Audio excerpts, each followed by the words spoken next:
Koba of the Pleiadians. Why you resist change? Hi, I'm Koba, a Pleiadian emissary. I would like to inform you that just as an electrical engineer can reduce resistance in a wire to allow more abundance in electrical flow, you can do the same thing in your numerous neurological connections in the brain, to allow more abundance into your life. Let's dive in, and take a look at how this works. What is resistance anyway? First and foremost, resistance is a psychological reaction to change. It's like a self-protection mechanism where we oppose the change, or struggle against our desired behavior modification. Resistance means that, despite being highly motivated with the best intentions, we fight that change at a psychological level. To make the process more difficult, we may not be aware of our resistance, because it occurs at a subconscious level. For many people, resistance can feel like an internal struggle between two parts of ourselves. One that overtly wants to change, and one that covertly fights it. This covert resistance can feel like an inner rebel, or an annoying toddler who continually says, no. In addition to the psychological response, resistance can also be a physiological reaction.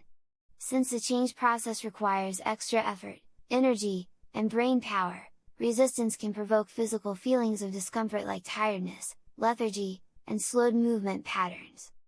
When we add the psychological and physiological components of resistance together, we often see behavioral and emotional states such as procrastination, wasting time, making excuses, avoidance, distraction, delaying, perfectionism, inertia and feeling stuck, overthinking, or paralysis by analysis, self-sabotage, low motivation and mood, taking a break from change, despite only just starting, and occasionally, giving up.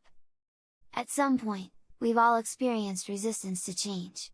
I've felt it hundreds, if not thousands, of times, and recognize many of the above behaviors in myself. So, if resistance to change is a common experience, why does it happen and why does it feel uncomfortable? Let's explore the neuroscience for some answers. Number 1. The prefrontal cortex. When we experience something new, different, or unusual, the prefrontal cortex area of our brain lights up.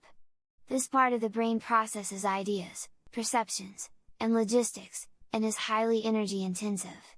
It can only process a certain amount of data at a time, and tends to fatigue quickly.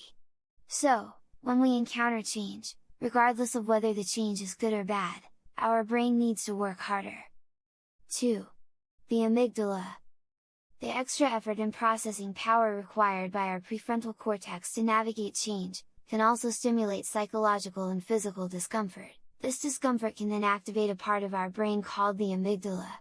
The amygdala is responsible for our fight, flight, or freeze response to stress, danger, and the unknown.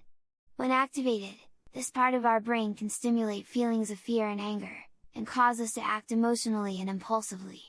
It can also provoke psychological states such as denial, confusion, depression, and crisis. 3. The basal ganglia. In contrast, our existing routines and everyday habits are stored in our basal ganglia. Our behaviors are deeply embedded in this part of our brain. The basal ganglia automates our thoughts, behaviors, and actions at an unconscious level, so these things are highly efficient and require little effort and energy to process. All this explains why we naturally tend to resist change. Not only does change require the prefrontal cortex part of our brain to work harder, it also causes psychological and emotional discomfort, courtesy of the amygdala. It's no surprise then, that our body's natural response is to resist change, and return to the safety of the status quo, safely stored in the energy-efficient basal ganglia. Now, becoming aware of how it naturally works, gives your conscious mind the advantage of making the decision. Wisdom is power, and now you have that wisdom and that power to decide for yourself how you wish to perceive change, and you can develop the way you choose. Many blessings and good luck with your journey!